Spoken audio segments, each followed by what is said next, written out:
Hello everyone, it's Erin and I'm here with, what is it, May? May's Everything That I Colored video, and I know it's a little late. I have not been in a great place to actually pay attention to, well, anything, but I think a lot of us are feeling that way, so you probably sympathize. And I only have 4 things to show you, so it's not going to be very long of a video. The only things that I actually got done were the things I was kind of motivated for by the live streams. I started them on live streams and I wanted to actually finish the project. So if you go back on the channel, you'll see all of these projects actually started on live stream and then finished in private, because I don't like doing multiple part videos because I don't watch them myself, and I know that some people like to see the whole process and everything. But I feel as long as I show you the general, idea of where I'm going with something, it's usually okay. And I'm not one of those people to sit for, 13 or 14 or 15 different parts watching somebody color the same thing. So it's not really my bag. But usually if I'll do 2 at the most, I'll just be like, okay, that's plenty. Because I think I'm planning on doing that one of those this month. But yeah, I think around 2 is probably good. So, and it gives me more freedom to just kind of finish things on my own time and come up with ideas that I might not have necessarily thought of at the time, which brings me to this picture. Now, it's from the Elder Scrolls Online. If you go on their website, elderscrollsonline.com, and you scroll down, they actually did release 4 or 5 coloring pages that were free, and it's to promote the new DLC for the game. I actually play the game. I've played it since beta, so it's about 6 years. And, so I was very excited for this release, and I was very excited for them to come out with coloring pages. So I was like, yes, release as much as possible. I will color them. I will buy them. Just please.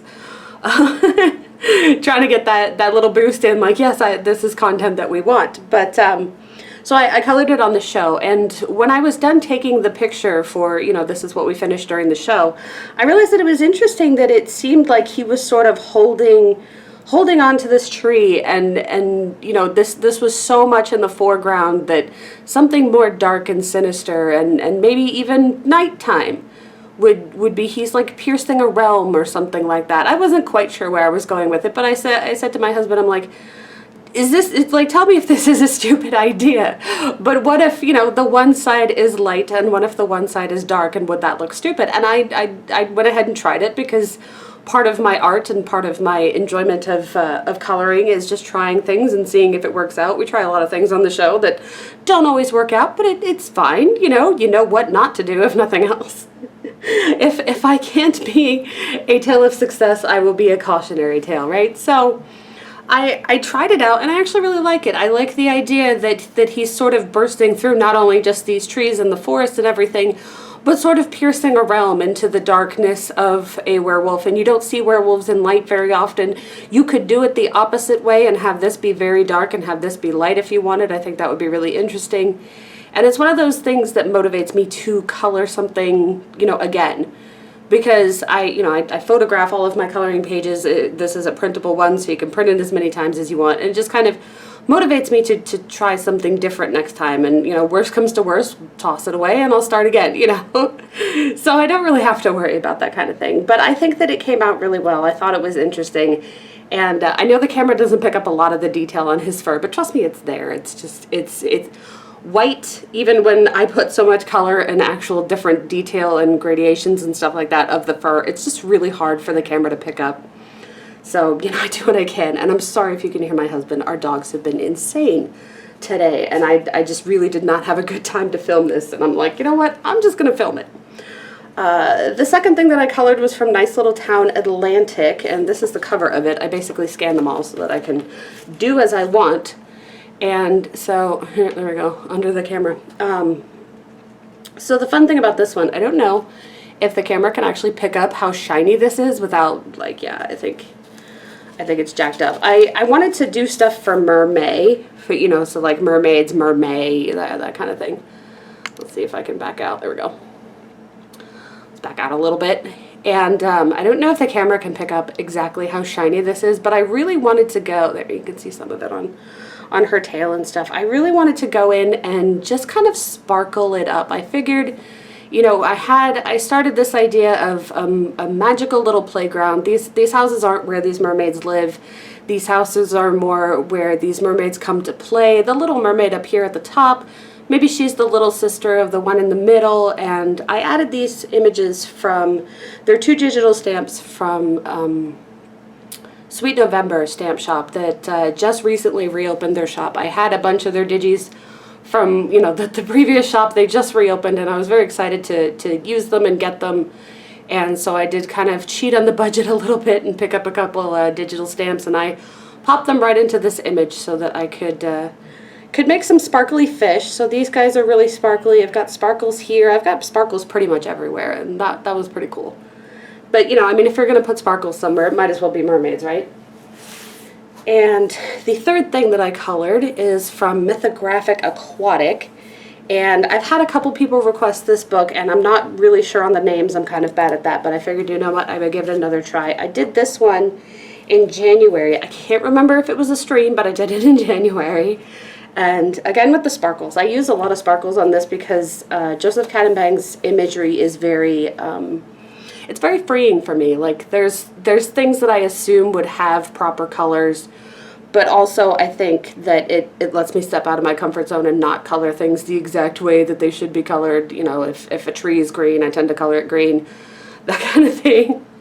But I had a lot of fun with this one, and on the stream, the sky is a mess, and I understand that. Like, I tried something new, it didn't work out, so I painted it out and I started over again. And I don't mind using paint, especially to cover certain things, as long as I am not using pencils over it. I really dislike pencils over acrylic paint. It just bothers me. The texture just skeeves me out. So I try not to do that.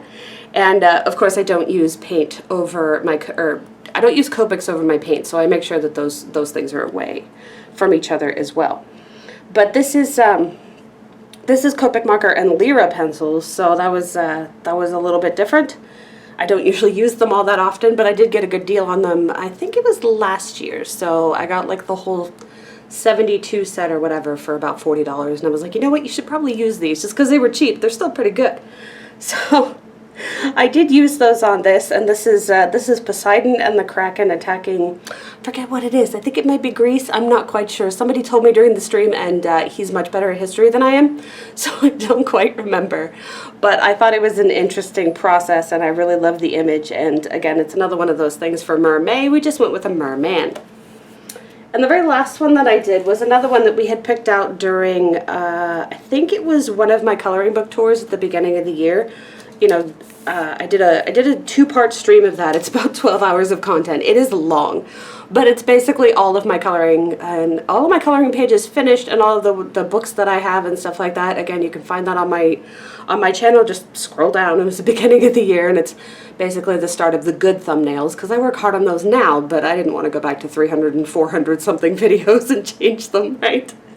So, but we had picked out this image to do for Shark Week because none of us could really figure out exactly where all the sharks were.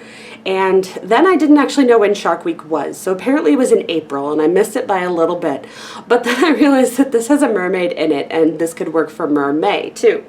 So we went with sort of a spectral great white shark, and then all of the little babies and everything. And basically the participants of the stream picked the colors, and they're not necessarily colors that I would have picked. I did go with the blue-gray of the shark itself, but everything else was picked by the participants on the stream, and I think it came out really cool. Like I said, it's not, you know, colors that I would have necessarily picked. I didn't even think that they would work together.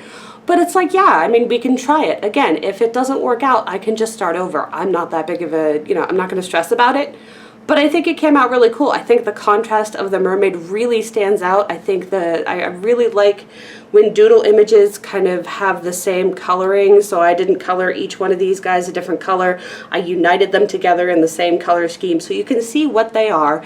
They each have individual eye shine and all that stuff. But they are very much a cohesive group. And so we kind of came up with the you know, story. A lot of my pages have a story just because that's what happens when you're talking for 3.5 to 4 hours and coloring. You end up making up stories and reasons for why we do our color choices. So we kind of came up with the idea that the shark is sort of a spirit guardian of this girl, and perhaps especially since they are exhibiting so many different emotions, perhaps these sharks are more manifestations of her emotions and her mental state and stuff, and you know, the maybe she's stressed out, maybe she just needed a guardian to help her with all of these things. But I thought that was an interesting idea.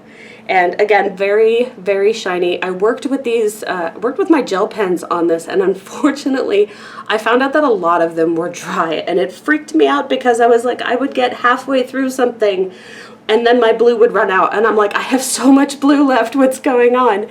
And I did end up doing the example on the stream, but just coloring it without coloring over with the colored gel pen, it did look different on the page. I don't think that the camera is able to pick it up, but it did look different on the page with just coloring over it in clear, and I really needed those tinted gel pens at least halfway to, to finish the picture. So I did end up having to change the pen that I was using, and the same thing with this green. I just ran out. I ran out of the one middle green in between this yellow and this green there, and I was like, ah! But there was nothing I could do, right? It's all gone. And unfortunately, a lot of gel pens, they just kind of, the ones that my mom got me, they even came with refills, and I found the refills were dry. And unfortunately, the set was like 100 and something different pens. It's not like I could just replace the 2 that were dry. No, they just, yeah. So I was like, this is my exact worst fear, getting halfway through a project and not being able to finish it. So I shifted the colors a little bit, and I used my clear gel pen, and I think that it worked out a little bit, but I of course notice all of the flaws, so that's always fun. But I hope you enjoyed these projects, and yeah, very sparkly. I'm not sure, I honestly can't remember. I'm not sure if I participated in Mermaid last year, but I at least got 4 projects done this year, 3 of them for Mermaid, and I really like mermaids. I have a lot of them, and so it was fun to color a variety of pictures and everything like that. I think that's it, though. I have a couple of works in progress that I'm just not making any headway on, so I don't really have anything else to show you. I want to thank you all so much for watching. If you enjoyed the video, give us a thumbs up. If you didn't, give us a thumbs down, and I will see you on the next one. Goodbye, everybody.